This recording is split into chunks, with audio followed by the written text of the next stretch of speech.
Today marks a significant epoch for the evolution of our company, CryoClock. I thank you for being here to mark this special occasion with us. CryoClock is a South Australian company that is developing the most precise clocks and sensors that have ever been seen on the globe.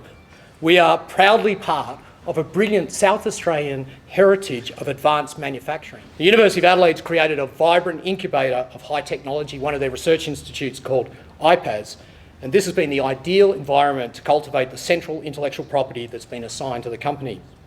DST Group and CASG identified our technology, supported us to mature it, and then allowed us to demonstrate what it could do in a real-world scenario.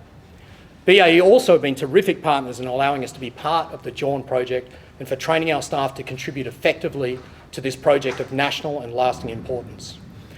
Finally, the South Australian Government made key early investments that allowed us to mature our technology and create an effective business plan. CryoClock's passion for precision has much wider applications, beyond clocks, beyond timekeeping and beyond defence. The next few years will see our precision technology in space, in telecommunications and in supporting critical infrastructure. Thus today, in the presence of such a brilliant audience, I'm going to take the opportunity to launch our sister entity, QuantX Labs. QuantX Labs is going to do something different. It's going to develop quantum and precision sensors that have both defence and civilian applications. Our institutes have developed a compelling ethos of innovation and translation, and they're now delivering economic, commercial and social benefit. They're paying tax. So it's very pleasing on days like today to celebrate really tangible outputs for our state, to see the benefits that university research is delivering in terms of jobs and economic benefits through innovative companies such as CryoClock and QuantX. The university congratulates its researchers, it thanks its partners, and it wishes CryoClock an exciting and successful future. Thanks. Supporting Australian industry, and in particular supporting leading edge Australian technologies, is hugely important to us at BAE Systems Australia.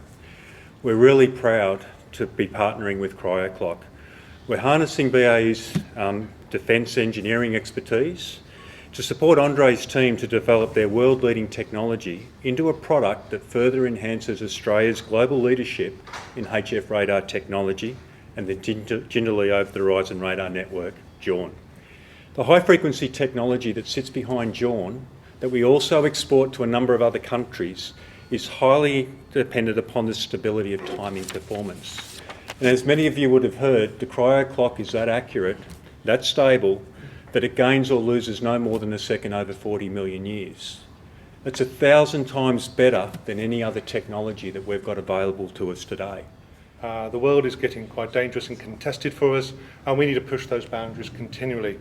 And what we're celebrating today is actually part of that race. Now, for that battle space we're in, time is important. It's not bad. And because it's a part of our ability to know where and when things are, and that's critical to all the missions that we undertake. So that in itself as well enables us then to build better sensors, such as radar, and you see where I'm segueing in here, but also satellite systems are very dependent upon timing systems as well. Now, as it happens, here in South Australia, we have the world's best team for operating, building, procuring over-the-horizon radars. That team is made up of a number of organisations. University of Adelaide is in there, so is BAE Systems, and so is the Greater Defence Team. Now, I'm not just blowing a trumpet and making that up. That's a peer-reviewed fact. I work with colleagues of my own in intelligence and surveillance overseas, and we have independent peer reviewing, and they tell me that.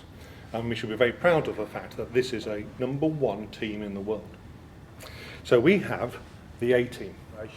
You know, in South Australia, we've got an incredible history in terms of defence. And in particular defence industry, going back decades and decades and decades, right back to weapons research, the DST DSTO, and now of course the DST group.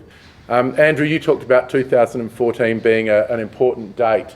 It was an important date. In 2014, the federal government made a decision. The coalition were re-elected. They made two really important decisions for our nation. The first was to increase defence spending to 2% of GDP. That wasn't a situation that we'd had for a very long period of time. The second decision that they made was that the defence industry would become a strategic defence capability for our nation. Now, I've got to admit, I don't know a lot about cryoclock. What I've been told is it's a fantastic technology which is going to really improve the efficacy of Jawn, and it's going to therefore improve our security as a nation. We're going to be able to use this sapphire clock, whatever that is, to be able to see smaller items further away. Now that sounds like a very good thing, but there are other applications. It's not just defence, but it's also space, it's telecommunications, it's quantum computing.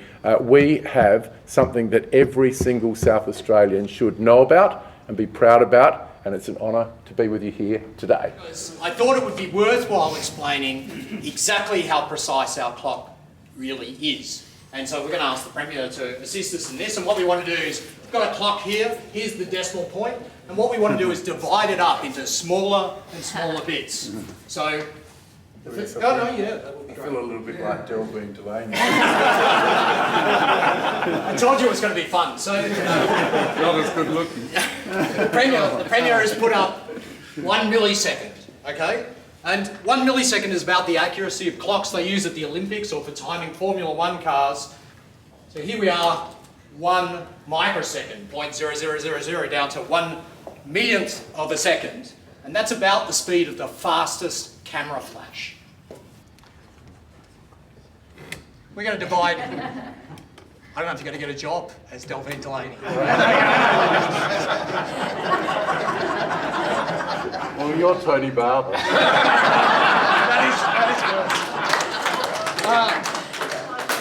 So we're down now to a nanosecond, or 1 billionth of a second. And that's about the amount of time a modern computer takes to pull one bit of information out of its memory. So it's starting to be small, right? So now we're down to 1 picosecond, or 1 trillionth of a second. And that's the accuracy of the very best commercial atomic clocks. That's the best thing you could buy before cryoclock came along. Here we come to cryoclock.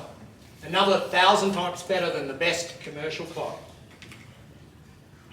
And so we're down to 1 femtosecond, or 1,000 trillionth of a second. Okay, so I think we've finally reached the end of this long sequence of digits. We get to press the red button. I think we should have a countdown. Let's start on 3, 2, 1. Press. There it is. So happening. So in the background there, the clocks are going. Well done.